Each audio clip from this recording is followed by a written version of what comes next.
No, I haven't got anyone that can help me.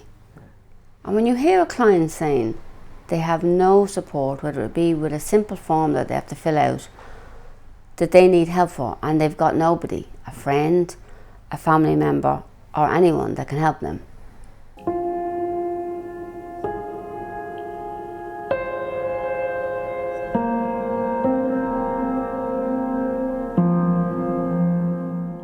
Now, you've been a debt coach for several years. Why did you originally decide to get involved with CAP? Because I saw there was a great need, and I didn't think it was being taken up by the politicians. So I feel that the church has a place to help people who are in debt and to get them out of it.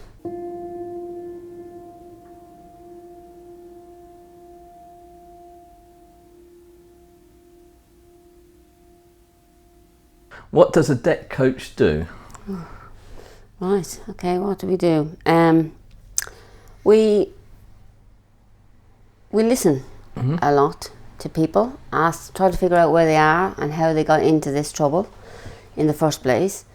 And then we get all the stats and figures and pay bills and debts together, and then we send that to our head office, and they hopefully will come up with a solution to get that person out of debt. Tina, can you throw some stats at us about the CAP office at the moment, how many people you're dealing with, etc.? So we've got about 48 on our books at the moment. There's, as I say, 3 debt coaches, and we get 2 new clients each per month. So every month we'll have 6 extra people on top of that. So we're going to imagine that in the next coming months that's going to get bigger and bigger, and we're coming into Christmas, which is a really difficult time for our clients. So far this year, we've had about 17 people go debt free, and maybe even by the time this goes out, it might be another one, we hope. Some of them have been through debt relief orders. We've had a couple of repayment plans, and we've had a few bankruptcies. So it is amazing that we've touched 17 people's lives and given them that fresh start, like I said earlier. But we also have people who, who are not there yet, and that takes a lot longer. Yeah. But and some of those people we will work with for years. Yeah.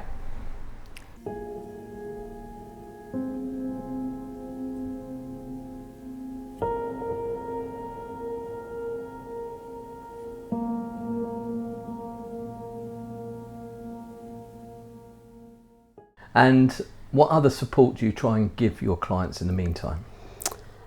Well, we're here for them. So we give them hopefully give them emotional support. Obviously, they know they can ring us. We introduce them to parts of the church that we might be able to support them, whether it's the food bank or some of the groups that meet in church.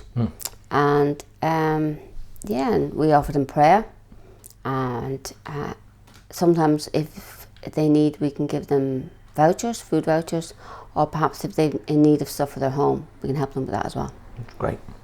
And you hinted there that sometimes it takes a while for someone to become debt free. Typically, how long does that take if someone is on a repayment plan? So the maximum repayment is 5 years, because we think anything longer than that, it's just too hard for them to carry on living with a debt for more than 5 years, or many debts. So that's under 5 years we do a debt repayment plan. Yeah, so quite a long time. It's a long time to journey with somebody, and there's ups and downs in that, because sometimes their circumstances can change and we have to change with them. So it's a constant changing thing. It doesn't stay in one place all that time for those 5 years.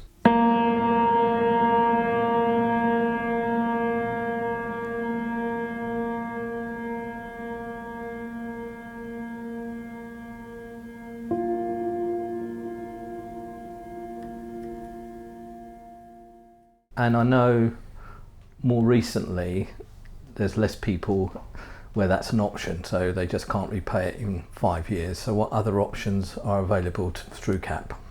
We've got a debt relief order, which is a form of insolvency, and then we have bankruptcy, which is the other one. Debt relief orders, fortunately at the moment, there's no cost to them because the government changed the policy this year. which has been a real blessing to our clients. And then bankruptcy is the next option if they owe more money, or if they've had a debt relief order before. That may be an option to them. Right. What would you say to anyone in debt or knows someone struggling with their level of debt? I would first of all say get help as soon as possible, because unfortunately by the time we see them they have suffered for a long time, and they've had terrible phone calls and mail, and they're worried, and they're not well. It has really affected them and their family, and damage has been done. So prevention is a great thing, but getting in early, we can really help people. And as soon as we start helping them, the sooner they will be debt free.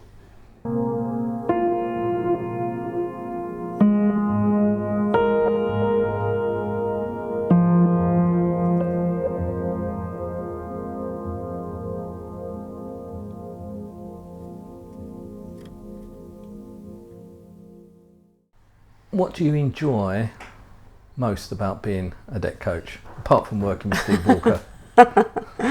What do I enjoy most? I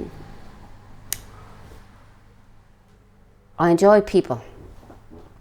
And I think I enjoy knowing that there is an answer to their problem, and that we can help them, whatever that is, we can help them. Doesn't always go the way we think it's going to go, but as you get to know people. So I enjoy that, and every single person is different. So there's no two cases the same. That's great, isn't it? It's the variance, and the backgrounds aren't always the same either, are they? Completely different backgrounds, and just really trying to understand people and from where they're coming from, and not try and see people the same either. Everyone is an individual, and they've got here for very different reasons. We mentioned before that we've seen changes in the level of debts we're seeing, and they're higher, so therefore there's more DROs and bankruptcy cases. But what other changes have you seen in terms of the type of clients and their situations in more recent years? Many of our clients are working. A lot of the bills that are not being paid are utility bills, gas, electricity, water. Water is right up there as being one of the bills that people really struggle with. Council tax is a real problem as well. And these are everyday bills that people, it's just not in their budget, whether they're working or not. And the benefit system gives them very little manoeuvring room. If they're just on one benefit, it's very difficult for them to have very little money every week and pay their bills. So they have to make really tough choices. That's a bit of a myth buster as well, isn't it? That it's people that are not in work, that a lot of your clients are actually working and just don't earn sufficient income during a month to actually meet their bills. Yeah, and even as the government's own statistic, a lot more people on universal credit are working. Probably more people at any given time are working on universal credit than, say, 5 years ago. Yeah. So it's a real reflection of people just struggling. Yeah. To not being able to make the payments to utilities. Yeah. This is not even extra things. Yeah.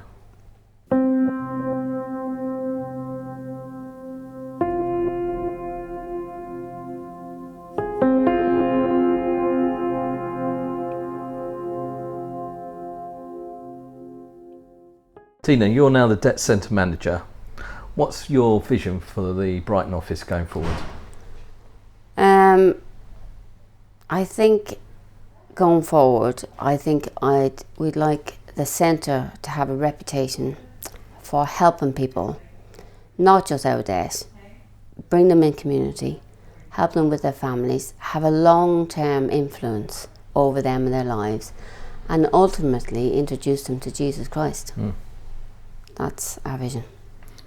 And I know you're looking to build a team to support you in that. What does that look like and what does that involve? Well, at the moment we've got 2 other qualified debt coaches, and we're beginning to get befrienders who will be people going out with our debt coaches and to support families and people that need extra support with forms and things like that. And just a prayer team will be involved in that as well, so we can just be praying for people and just being really aware of what everyone needs, whether it's just even going out and having a cup of coffee with them. So we've got lots of plans and hopes, and you know. So if anyone's interested in being a befriender, what should they do? Yeah, well, so we're just at the beginning of what that looks like. Yeah. But yeah, come and talk to us, and we're trying to get people who, I think people think that being a befriender you have to know money or you have to be really clever with accounts. I mean, yes, it helps to be able to help people, but what's really important is to encourage people to talk, to chat, and to give them the confidence to do something about their situation they find themselves in. Thanks. So we've had some sort of discussions about the difficulties and levels of debt. How about some examples of some wins and some examples of people that have suddenly been released from the debt and the effect on their lives? This year we have had many people gone debt free, and it takes a long time. So you're following this person for a long time, and sometimes you think, when is it going to happen? And that's you, never mind them. And you kind of just want that to be. But when that day comes and they become debt free, whatever it is, whether it's a debt relief order or bankruptcy or repayment, we're just so happy for them. And it is life changing. It does give people a fresh start, a new beginning. And I think that's the brilliant thing about that they have got a new beginning. And in that time, if we've given them that little bit of extra of encouragement and tools to move forward, to stay out of debt, then that's even better again. Right. Tina, Brighton we know is a really expensive place to live. Rental costs are really high. How are you seeing that reflected, not just in the short time but long term with CAP clients? So one of the things that when someone is going for something like a debt relief order, we come across the fact that they, even after their debts are cleared, they have an unsustainable budget. And that is because the rent is so high, like you said, the bills are so high. This is on universal credit, sometimes they're on PIP, they're getting housing benefit, and they still have not got enough money left for gas, electricity, and all the rest of the bills. And that's really hard, because what do you do with that money? You can't really show them how to move forward. So they have to try and find work, but there's things like mental health issues, and the security issues where their home is, and they may have small children, and they just might not be able to increase their income at all. And they can't go for another debt relief order for another 6 years. So we don't always advise that lightly, because we don't want them to live life with an unsustainable budget. And we want it to help them permanently, but unfortunately sometimes that does come back again, that they need a debt relief order again, or they need help again. And that can be discouraging. And I think, and sometimes, a lot of the time, that's not through their own fault. That is circumstances around the situation they find themselves in. So it can be very difficult. And so that process, it seems like a black hole. How else can we help them? I think mental health is a real problem, and some of our clients do suffer from mental health issues, so we do try to get them some support or encourage them to get support while we're working with them. And sometimes that comes, and they do, and that's really brilliant. Addiction is another thing. So again, we will move them towards some organisations that can help them with that. And if they can, that is their journey as well. So their addiction is their journey, their mental health can be their journey, and some of that, and then debt is all part of that. And obviously that's not for everyone, but that is more than what I would have seen 5 years ago. So So it has changed the landscape of what I'm seeing every day.